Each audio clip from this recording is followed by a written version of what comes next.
जय श्री गणेशाय। ओम नमः शिवाय। जय माता पार्वती। दोस्तों, आज हम सुनेंगे सोमवार की व्रत कथा। किसी नगर में एक धनी व्यापारी रहता था। दूर दूर तक उसका व्यापार फैला हुआ था। नगर के सभी लोग उस व्यापारी का सम्मान करते थे। इतना सब कुछ संपन्न होने के बाद भी वह व्यापारी बहुत दुखी था, क्योंकि उसका कोई पुत्र नहीं था, जिस कारण अपने मृत्यु के पश्चात व्यापार के उत्तराधिकारी की चिंता उसे हमेशा सताती रहती थी। प्राप्ति की इच्छा से व्यापारी प्रत्येक सोमवार भगवान शिव की व्रत पूजा किया करता था और शाम के समय शिव मंदिर में जाकर शिव जी के सामने घी का दीपक जलाया करता था। उसकी भक्ति देखकर मां पार्वती प्रसन्न हो गई और भगवान शिव से उस व्यापारी की मनोकामना पूर्ण करने का निवेदन किया। भगवान शिव बोले, इस संसार में सबको उसके कर्म के अनुसार फल की प्राप्ति होती है। जो प्राणी जैसा कर्म करते हैं उन्हें वैसा ही फल प्राप्त होता है। शिव जी द्वारा समझाने के बावजूद मां पार्वती नहीं मानी और उस व्यापारी की मनोकामना पूर्ति हेतु वे शिव जी से बार बार अनुरोध करती रही। अनंत माता अंततः माता के आग्रह को देखकर भगवान भोलेनाथ को उस व्यापारी को पुत्र प्राप्ति का वरदान देना पड़ा। वरदान देने के पश्चात भोलेनाथ मां पार्वती से बोले, आपके आग्रह पर मैंने पुत्र प्राप्ति का वरदान तो दे दिया, परंतु इसका यह पुत्र 16 वर्ष से अधिक समय तक जीवित नहीं रहेगा। उसी रात भगवान शिव उस व्यापारी के स्वप्न में आए और उसे पुत्र प्राप्ति का वरदान दिया और उसके पुत्र के 16 वर्ष तक जीवित रहने की भी बात बताई। भगवान के वरदान से व्यापारी को खुशी तो हुई, लेकिन पुत्र की अल्प आयु की चिंता ने उस खुशी को नष्ट कर दिया। व्यापारी पहले की तरह सोमवार के दिन भगवान शिव का विधिवत व्रत करता रहा। कुछ महीनों के बाद उसके घर एक अति सुंदर बालक ने जन्म लिया और घर में खुशियां ही खुशियां भर गई। बहुत धूमधाम से पुत्र जन्म का समारोह मनाया गया, परंतु व्यापारी को पुत्र जन्म की अधिक खुशी नहीं हुई, क्योंकि उसे पुत्र की अल्प आयु के रहस्य का पता था। जब पुत्र 12 वर्ष का हुआ तो व्यापारी ने उसे उसके मामा के साथ पढ़ने के लिए वाराणसी भेज दिया। लड़का अपने मामा के साथ शिक्षा प्राप्ति हेतु चल दिया। रास्ते में जहाँ भी मामा भांजे विश्राम हेतु रुकते वहीं यज्ञ करते और ब्राह्मणों को भोजन कराते। लंबी यात्रा के बाद मामा भांजे एक नगर में पहुंचे। उस दिन नगर के राजा की कन्या का विवाह था, जिस कारण पूरे नगर को सजाया गया था। निश्चित समय पर बारात आ गई, लेकिन वर का पिता अपने बेटे के एक आंख से काने होने के कारण बहुत चिंतित था। उसे भय था कि इस बात का पता चलने पर कहीं राजा विवाह से इनकार न कर दे, इससे उसकी बदनामी भी होगी। जब वर के पिता ने व्यापारी के पुत्र को देखा तो उसके मस्तिष्क में एक विचार आया।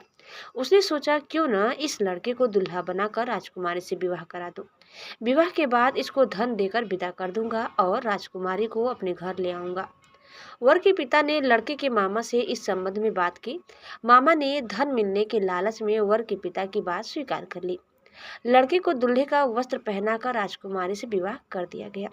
राजा ने बहुत सारा धन देकर राजकुमारी को विदा किया। शादी के बाद लड़का जब राजकुमारी के साथ लौट रहा था तो वह सच नहीं छिपा सका और उसने राजकुमारी के ओढ़नी पर लिख दिया, राजकुमारी, तुम्हारा विवाह मेरे साथ हुआ था। मैं तो वाराणसी पढ़ने के लिए जा रहा हूँ और अब तुम्हें जिस नवयुवक की पत्नी बनना पड़ेगा वह कान्हा है। जब राजकुमारी ने अपनी ओढ़नी पर लिखा हुआ पढ़ा तो उसने काने लड़के के साथ जाने से इनकार कर दिया। राजा को जब ये सब बातें पता लगी तो उसने राजकुमारी को महल में ही रख लिया। उधर लड़का अपने मामा के साथ वाराणसी पहुंच गया और गुरुकुल में पढ़ना शुरू कर दिया। जब उसकी आयु 16 वर्ष की हुई तो उसने यज्ञ किया। यज्ञ की समाप्ति पर ब्राह्मणों को भोजन कराया और खूब अन्न वस्त्र दान किए। रात को वह अपने शयन कक्ष में सो गया। शिव के वरदान के अनुसार शयन अवस्था में ही उसके प्राण पखेरु उड़ गए। सूर्योदय पर मामा मृत भांजे को देखकर रोने पीटने लगा। आसपास के लोग भी एकत्र होकर दुख प्रकट करने लगे। लड़के के मामा के रोने विलाप करने के स्वर समीप से गुजरते हुए भगवान शिव और माता पार्वती ने भी सुने। माता पार्वती ने भगवान से कहा, प्राणनाथ, मुझे इसके रोने के स्वर सहन नहीं हो रहे। आप इस व्यक्ति के कष्ट को अवश्य दूर करें। भगवान शिव ने माता पार्वती के साथ अदृश्य रूप में समीप जाकर देखा तो भोलेनाथ माता पार्वती से बोले, यह तो उसी व्यापारी का पुत्र है जिसे मैंने 16 वर्ष की आयु का वरदान दिया था। इसकी आयु पूरी हो गई है। माँ पार्वती जी ने फिर भगवान शिव से निवेदन कर उस बालक को जीवन देने का आग्रह किया। माता पार्वती के आग्रह पर भगवान शिव ने उस लड़के को जीवित होने का वरदान दिया और कुछ ही पल में वह जीवित होकर उठ बैठा। शिक्षा समाप्त करके लड़का मामा के साथ अपने नगर की ओर चल दिया। दोनों चलते हुए उसी नगर में पहुंचे जहां उसका विवाह हुआ था। उस नगर में भी यज्ञ का आयोजन किया। समीप से गुजरते हुए नगर के राजा ने यज्ञ का आयोजन देखा और उसने तुरंत ही लड़के और उसके मामे को पहचान लिया। यज्ञ के समाप्त होने पर राजा मामा और लड़के को महल में ले गया और कुछ दिन उन्हें महल में रखकर बहुत सा धन वस्त्र आदि देकर राजकुमारी के साथ विदा कर दिया। इधर भूखे प्यासे रहकर व्यापारी और उसकी पत्नी बेटे की प्रतीक्षा कर रहे थे। उन्होंने प्रतिज्ञा कर रखी थी कि यदि उन्हें अपने बेटे की मृत्यु का समाचार मिला तो दोनों अपने प्राण त्याग देंगे। परंतु जैसे ही उसने बेटे के जीवित वापस लौटने का समाचार सुना तो वह बहुत प्रसन्न हुआ। वह अपनी पत्नी और मित्रों के साथ नगर के द्वार पर पहुंचा। अपने बेटे के विवाह का समाचार सुनकर पुत्रवधू राजकुमारी को देखकर उसकी खुशी का ठिकाना न रहा।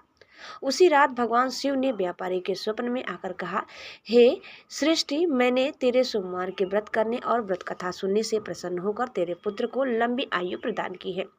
पुत्र की लंबी आयु जानकर व्यापारी बहुत प्रसन्न हुआ। शिव भक्त होने तथा सोमवार का व्रत करने से व्यापारी के सभी मनोकामनाएं पूर्ण हुई। इसी प्रकार जो भक्त सोमवार का विधिवत व्रत करते हैं और व्रत कथा सुनते हैं उनकी सभी इच्छाएं पूरी होती है। तो दोस्तों, इस प्रकार कथा यही समाप्त करते हैं। उम्मीद करते हैं कि आपको हमारी आज की यह कथा जरूर पसंद आई होगी। कैसे लगी कमेंट करके बताइए। चैनल में नए हैं तो प्लीज़ लाइक, शेयर और सब्सक्राइब करना न भूलें। धन्यवाद। ओम नमः शिवाय। हर हर महादेव। जय माता पार्वती।